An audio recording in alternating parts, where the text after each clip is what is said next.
Welcome to Halacha in a Year, where we can get to learn all the most relevant halacha through the prism of the Kitzur Shulchan Aruch. You are listening to Rabbi Ya'akov Trump.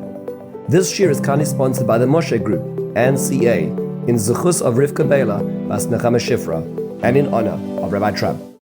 We're going to be looking today at the end of the Tefila, the end of the davening. This is Siman the 25th chapter of the Kitzur Shulchan Aruch. It is a very short Siman, and it talks about the basic prayers at the end of the davening. The end of the davening, after the Tachanun and the Kriyas HaTorah is said, is a time which helps us transition from the holiness of the ideas into the reality and complexity of life. It concludes the following prayers, and we're going to go according to Ashkenazic tradition right now, although Nusach Sfard and Eldad Mizrach is slightly different, but it goes as follows. We say Ashrei, that's the 145th Psalm in Tehillim. Then we say Nansach, which is the 20th Psalm in Tehillim. We say Uval Etzion, which is a conglomeration of Kedusha and then a few prayers. And then we have Kaddish Tiskabel, which is the Kaddish which asks Hashem accept all our prayers, which includes the Amidah and everything which followed it afterwards. That's the capstone of our Amidah.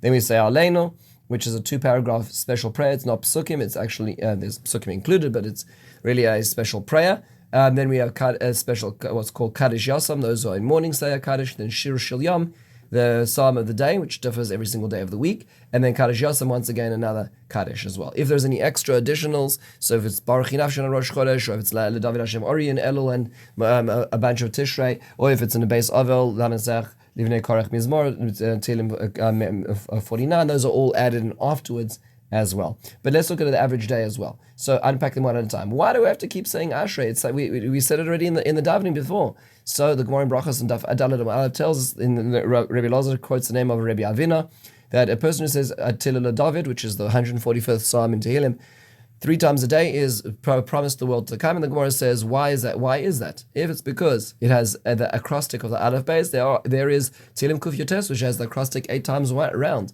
If it, so it says no, because it is because it has the pasuk of Paseach Esidach. Hashem opens up His hand and sustains all of living things. So if that's the case, the Gemara says, well, why don't you just look at Halal HaGadol? No, Basar is another Tehillim which says it more explicitly. So the Gemara says no, because it has both. And there's many explanations which are given as to what that really means. That HaKadosh Baruch Hu reveals Himself in the letters of the Torah, the Aleph Beis, and He reveals Himself in the way that He interacts in this world. These are 2 languages Hashem expresses Himself in. This Rav Kook says in his commentary in the Gemara in Einayah. But there's something which we're trying to educate ourselves. Hashem does not need our praise. We are educating ourselves as to the way Hashem operates, so that we can have that relationship with Hashem. And if we do this 3 times a day, maybe it'll be drilled into our own skulls when we keep saying this to ourselves to try to bring ourselves to this realization of our true relationship with Hashem. What if I'm not focusing in Ashrei? So one should focus everything one does in life, otherwise it's a real waste of life. But if one is in Ashrei and one did not focus, one needs to have focus the pasuk of Paseach Esedecha, which is the pay. And if one did not, one would have to go back and say it from the pay till the end, because that is the most important part, which is how Hashem sustains all of life. What is the point of Lam Natzach, this 20th Psalm in Tehillim? So it seems like a very deep supplication. It's a place said by a person who's in deep trouble, deep difficulty. And that's why it's not said on happy days during the calendar. So which days is it omitted on? So on Rosh Chodesh, Chanukah, all the Purims, Chol HaMoed, Erev Pesach, Erev Yom Kippur, it is not said. It should be noted in the Minhag Chabad, they're a little more liberal about this, and it goes away anytime there's no Tachanun. But the Lam Natzach in Ashkenazic tradition is only on days which are really super happy. What about in a base oval? I don't see them doing it in a base oval in a house of mourning, but isn't that a sad place? So you should say it there. So the reason why we omitted there is because we don't want to bring about the midas hadin, the attribute of justice, and especially at a time where people are so vulnerable in this Tehillim, so speaks to Israel at such a state as well. What is the Uval Etzion about? So it seems there's 2 parts. The first part is what's called Kedusha, which is where you quote those psukim from Kodesh, Kodesh, Kodesh, and Baruch Kavod Hashem Yimkomai, and Hashem Yimloch Lalav Ed. We quote those psukim, but this time we translate them into Aramaic, which is the lingua franca in many parts of the world for many, many, many centuries. And it's to help understand what those psukim mean, which is said all in Aramaic. Today it's a little harder, so one should certainly understand what the Aramaic means. Look at the English and understand what the Aramaic means, because that's the point of it. And then finally, there's a prayer about going out into the world to work, where we ask HaKadosh Baruch Hu, we say, Hashem, we're distinguished from the nations. You made us carry your name. Please place us in a way that we don't waste our lives and waste our time. HaKadosh Baruch Hu, let us do Torah mitzvah. So that this is all part of sort of transitioning from the realm of the synagogue into the realm of the workplace. That's very clear that this is what Uval Etzion is about. How is it said? So the Kitzur says it should be said with great kavanah, with great intent, The Aramaic part should not be said out loud. Only the Hebrew part of the Kedusha should be answered. She should not be saying that out loud. Mishnah Berurah points out that when one's saying it alone, one is allowed to say the Aramaic aloud as well. If I need to run, when is the earliest I may leave Shachris? One cannot leave, says the Kitzur, before the Kedusha of Uvalatzion. That's the capstone of the 3 Kedushas. One is not allowed to leave beforehand. What if I walked into a shul and they were already up to Uvalatzion and I'm just coming in for the next minyan? So in that case, you are supposed to say Uvalatzion and the Kedusha with them as well. What happens if, and this is a very common case, I'm catching up, I'm just in the middle of Ashrei in the community, or let's be more specific, the Baal Tefila is really, really fast, and he is already in Uvalatzion, and he's already up to Kedusha. In that case, one will put one's finger on the place, stop at the end of the pasuk, and then do that whole area of Kedusha, and then come back to where one is in Ashrei, because one needs to be doing this with the community.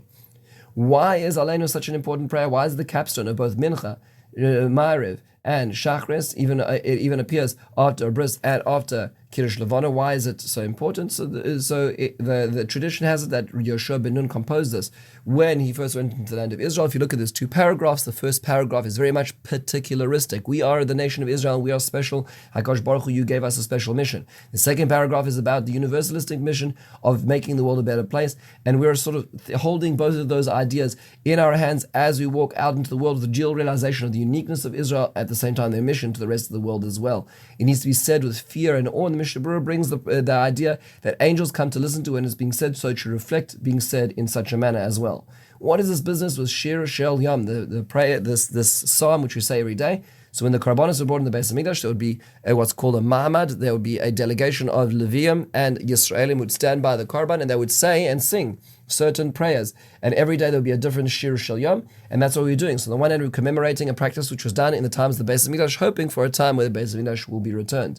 However, it is also reflecting on the uniqueness of the day. These weren't just chosen randomly. There's something unique about the first day of the week, which relates to Mizmor Chof Dalet, and one needs to appreciate what that is every single day. It also fulfills the mitzvah of preparing for Shabbos. We know that the days of the week are not Sunday, Monday, Tuesday, Wednesday. Those are actually pagan names, which were adopted just because of the way that we need to refer to things. However, in Judaism, it's Yom Rishon, Yom Sheni, Yom Shlishi, because we're counting towards Shabbos. We're counting and framing our week, and this the Tehillim helps us reflect and regain our perspective, not just the secular perspective of the world around us. How do I leave shul? So when one leaves shul, one needs to turn to face the ark, the Aron, bow slightly towards it, and walk out backwards like a servant leaving their master. If you've ever been to the kotel, you'll notice that people do this as they walk up the ramp to get out of the kotel. They walk backwards in the same way. This is the appropriate manner in which a person leaves. Similarly, if a person gets an aliyah and they're on the bima, they should do the same. They should walk backwards down the steps, being careful, of course, of the bima. Is there anything special to say? The answer is yes. In the 5th Psalm in Tehillim, the people of the like to say, Hashem necheni b'tzidkosecha, Hashem, guide me in your righteousness. Leman shararai hayshar lefonah derchecha. Please make it straight, make it easier to follow in your route, in your path. So I'm trying to take what I'm saying now to what I'm going to do outside. And finally, what is the appropriate posture in leaving the shul? One is not allowed to run out of shul unless one is running to a mitzvah. Let's say one is running to the Beis Medrash, but one is not allowed to run out of shul. One should be careful to walk slowly out of shul because one does not want to make it seem like the Judaism in one's life is a burden upon one. With this, we conclude the halachas at the end of davening. A wonderful meaning.